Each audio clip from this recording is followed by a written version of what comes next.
I rise and I wake and I gotta go get it. I'm making my bed and it's straight to the digits. No cup of jokers, that shit is acidic. So I take a shot with the lemon and ginger. Look in the mirror like, yeah, I'm the nigga. Look in the mirror like, damn it, I'm fitting. Looking outside like the world is all mine. Look in the mirror like, nigga, go get it. I gotta get to the casinos. I gotta get to the bag now. I can't be chasing on these hoes. They getting they feeling and dragged down. That's why these niggas just crash out. Stuck in the cell and it's man down. Life getting gone in the flash now. Fuck it in and I'ma stand down. Let's Crash Out by Katori Walker. Welcome back. Hiatus Over, episode 8. Catalyst Chats, Topher and Joseph. How's it going? It's going good, man. How you doing? I'm doing all right, man. Look, it's been a long time coming back, man, and it hasn't really been that long, but it's felt like forever with how long, you know what I mean, how much we enjoyed doing the podcast, but It's great to be back and rebranded. Yeah, and rebranded, that is for sure. I'm looking forward to it. This is something it's just so surreal, given, if you go back and listen to episode 7, Watering the Plants, that first 3 minutes, this is exactly what we were aiming for, man. This is exactly what we were shooting for. This was exactly what was the plan. And right now, like, it might seem like my energy is a little bit off with saying that, and that's just because this is take 3. Take 3. I will point that out. This is take 3. We did an episode. It was an hour and 5 minutes long directly before this, and we didn't have our mics configured to the software that we use, OBS, the software that we're running. But we thought we did because we were hearing ourselves clearly in the headphones. It looked like it was picking it up. So we figured that out, and then we started take 2, and we got like probably another 15 to 20 minutes in, and realized that we didn't put the Catalyst Chats watermark up on the video. Screen, yeah. So here we are, take 3, and we're just kind of trying to run it back, and we're trying to be as energetic about it as possible. And we do have some things that we want to talk about and touch on given the circumstances. So back to the hiatus. Directly after episode 7, the following week, we went to do episode 8, and we had a conversation before episode 8 about how we were tired of treating this as a hobby. And I personally felt that we were doing it 1 foot in, 1 foot out. Topher agreed with me on that. And then episode 8, the entire episode was pretty much surrounded by that same topic, that we didn't want to keep doing this as though it was just a hobby. We wanted to take it more serious, and we wanted to give it a full chance. We wanted to see this blossom at its full potential. But in order to do that, we had to sacrifice, make some investments into it, and see where that went. And then we finished that episode. We went to stop the recordings, and at the time, the way we were doing it was we would record the audio on Topher's phone, and we would record the video on my phone. I go to stop the video on my phone, and it's not even recording because my phone had hit full storage.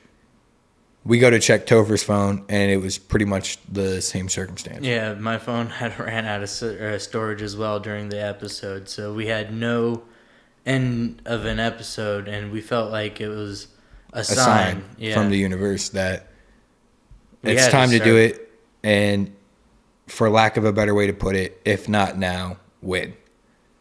And so that's what you're witnessing right now, is just a domino effect or a ripple effect of events taking place to lead us here, and a shit ton of 7-day weeks.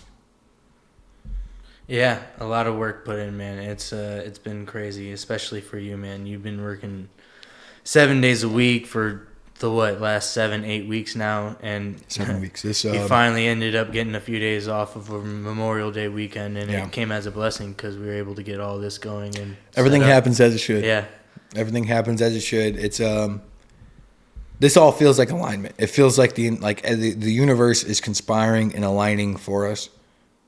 And in that respect, I have to say that it's God. It's like, the higher power, whatever you want to call it.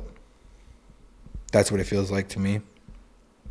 Because it's a rarity that something like this transpires and occurs and comes to full circle and full light, not only the way that you planned it, but with the deadline that we gave ourselves, dude, was so unrealistic. Yeah. Especially with how much all this shit costs. It's like for your average individual, or probably not even just your average individual, for like anybody, you would have to plan 6 to 7 months in advance to accomplish something like this at this magnitude. And for us to pull it off in this time frame, it's beautiful. Crazy. It's a beautiful thing. Beautiful and it is thing, crazy. Yeah. People are going to start saying, like, my family members are going to start assuming I'm selling crack.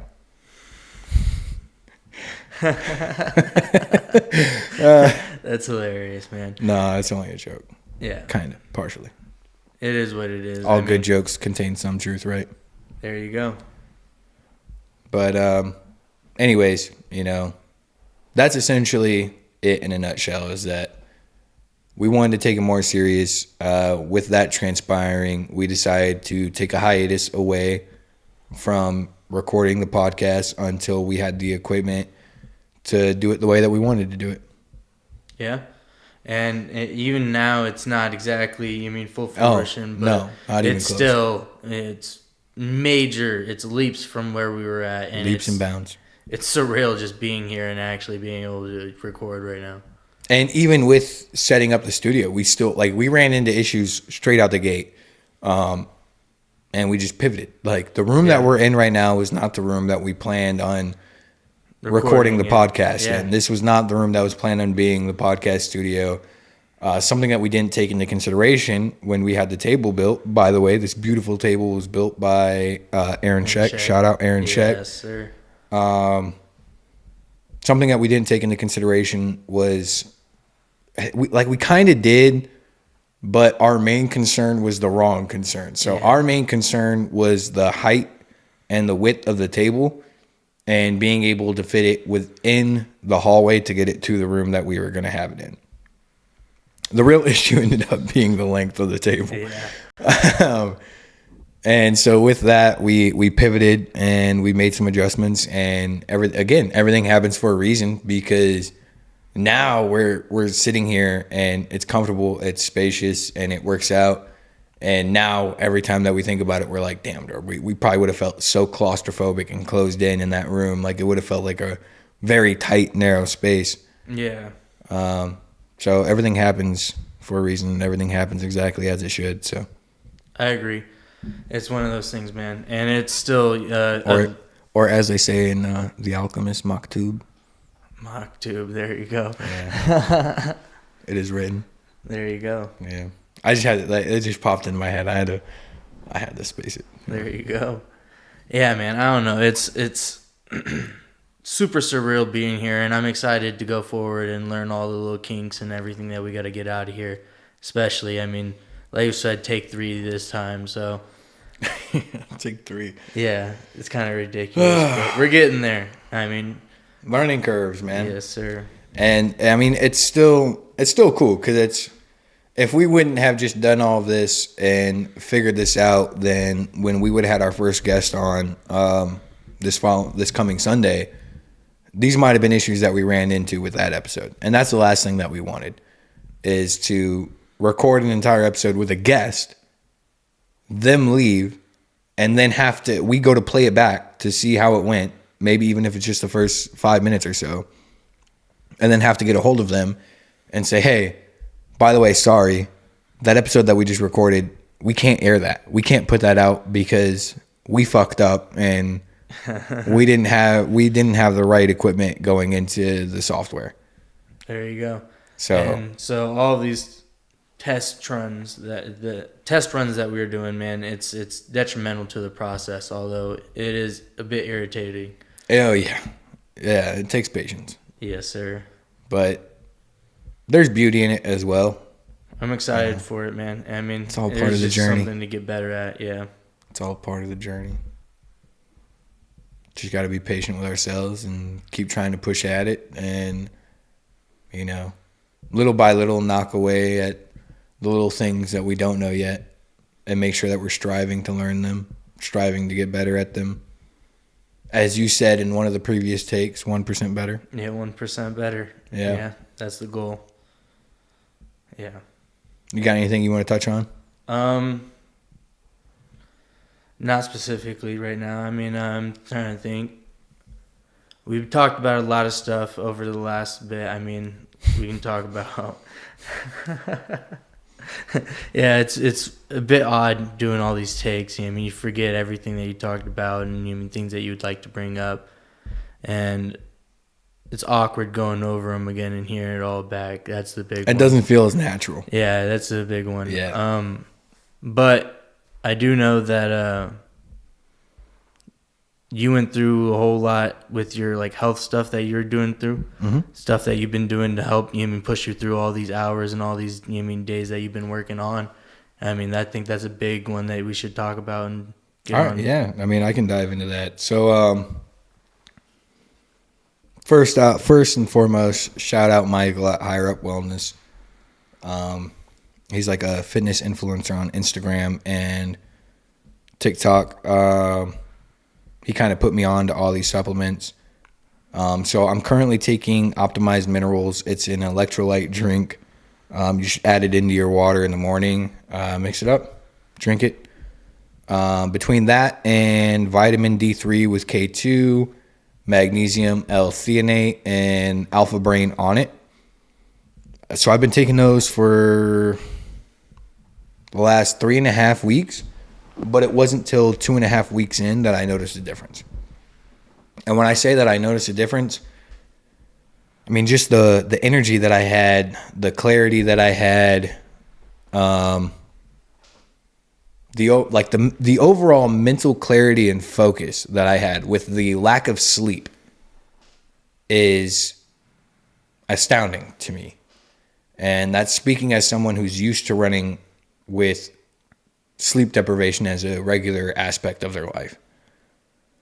It's something I'd like to change, but as of right now, that's not an option, right? Like you got to sacrifice somewhere. It's all give and take. In an ideal world, my life would be perfectly balanced, but that's not the case.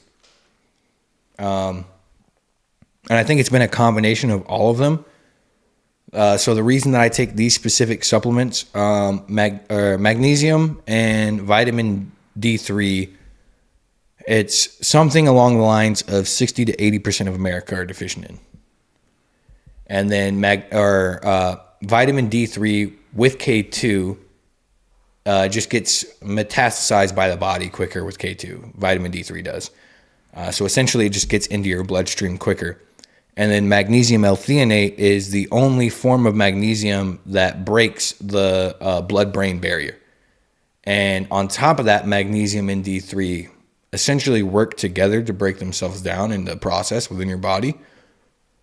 So it's kind of just like a super mixture of the two. And it's something that, the odds or the likelihood of you being deficient in are high. I can almost guarantee I was. But between that and then a whole lot of coconut water, strictly for the electrolytes and then also for the potassium, mainly for the potassium for me having a natural potassium deficiency. The difference has been astounding. I would recommend it to anybody. And when I say that I woke up about 2.5 weeks in and just felt like I could conquer the whole world, that is not a joke. Like I am not exaggerating. Like I felt good. And the first day I didn't know what it was. It was the second day when I felt the same way.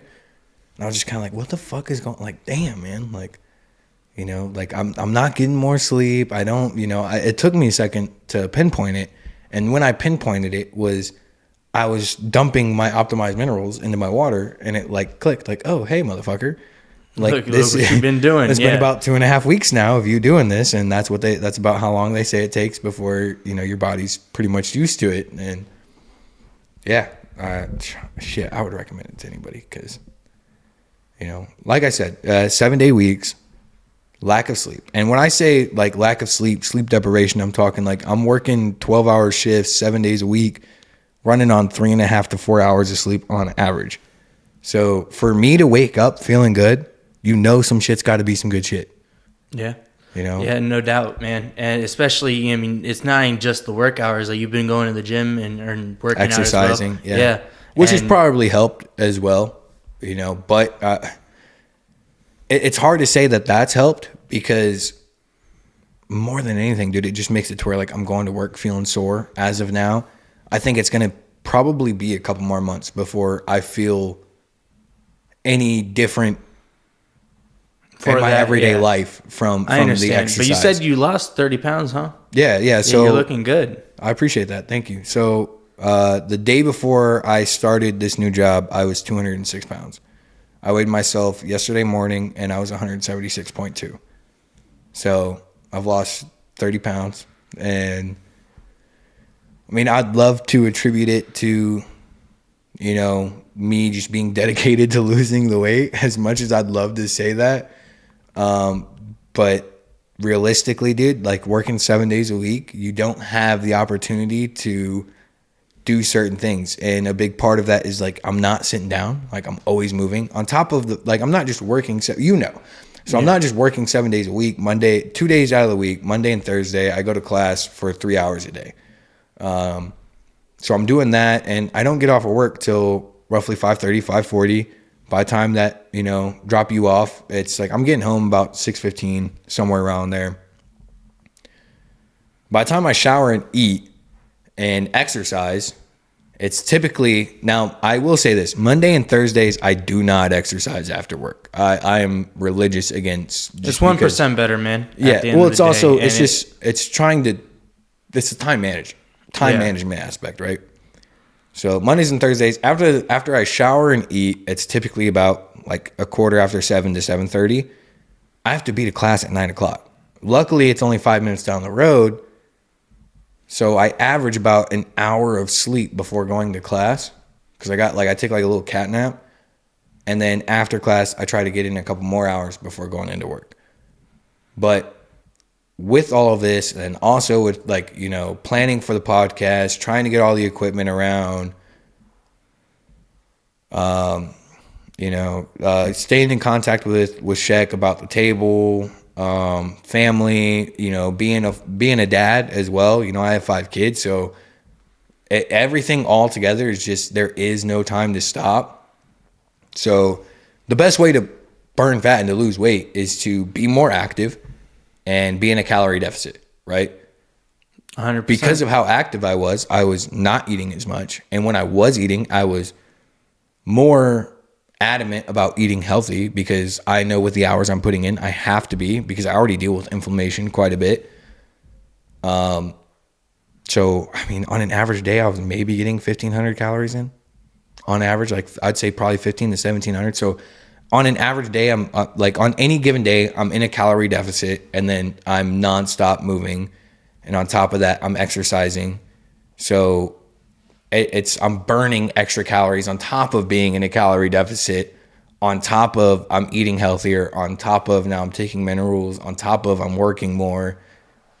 It's a combination of all of it. And I would love to say that it was just me wanting to be adamant about losing the weight. I think for the average individual, not having that option, it's more difficult, for lack of a better way to put it. You know, you got to be more adamant about making sure that you're going to the gym. You got to be more adamant about this and that because you're not working 7 days a week. You're not burning those calories on a day-to-day basis.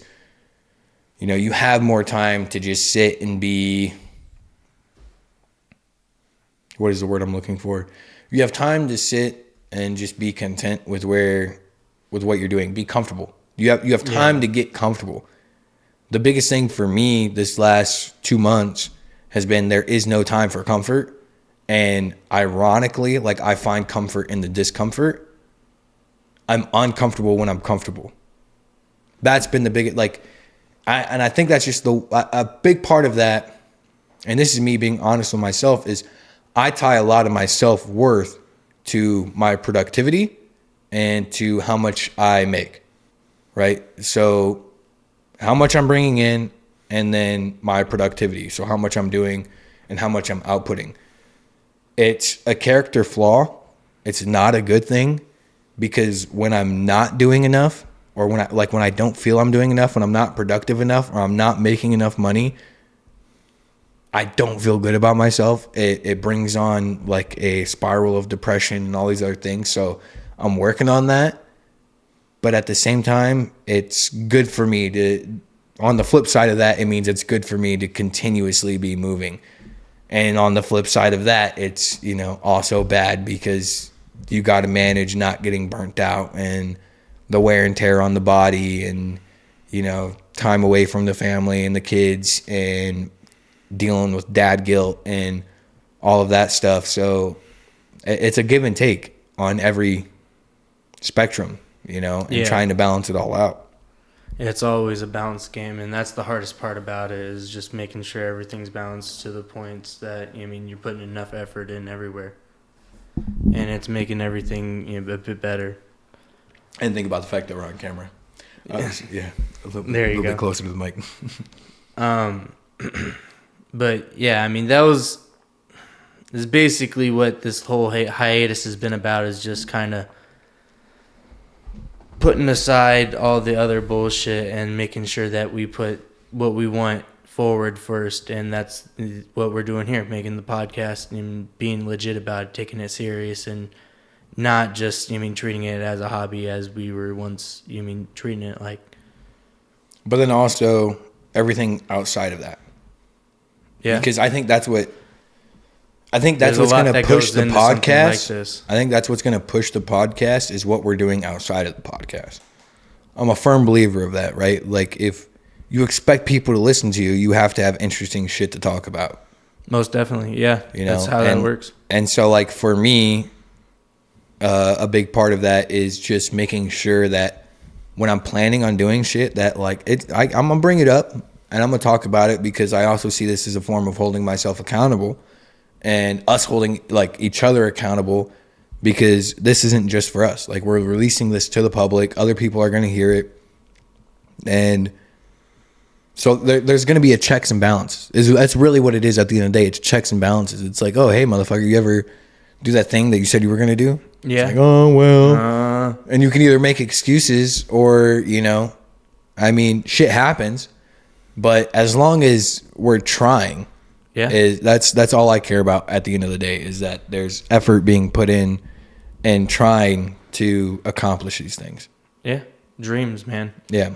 Turning dreams to reality. Yeah. Dreams and reality. Yeah. And breaking it down, man. Like, that's another aspect of it, is taking what other people view as dreams, putting it down as a plan or as a goal, breaking it down into steps, turning those steps into actions that are followed. And then next thing you know, it's just a part of life. Yes, and this is a perfect example of that. So I like this conversation we had, man. I feel like this has been a pretty good little take. I agree, man. I agree. I'm not mad at it in the slightest. You know, and I'm looking forward to everything that's coming, and the guests that we're going to have on, and all the episodes to come. Yeah, and there's so much more. And being able to look back on, like, this episode and look at how we had it set up for temporary purposes, and following episodes where we have the stuff up that's coming in. I don't want to give too much away. I want it to kind of be oh shit, you know. So I think seeing it all come together even more, especially over the course of the next 2 to 3 weeks, is going to be pretty cool. Oh, it's going to be super cool, man. It's not even going to be pretty cool. It's already surreal as it is, but seeing it come full fruition, it's going to be crazy, man. Yeah. I would like to say before we get off here, shout out Aaron Scheck for the table.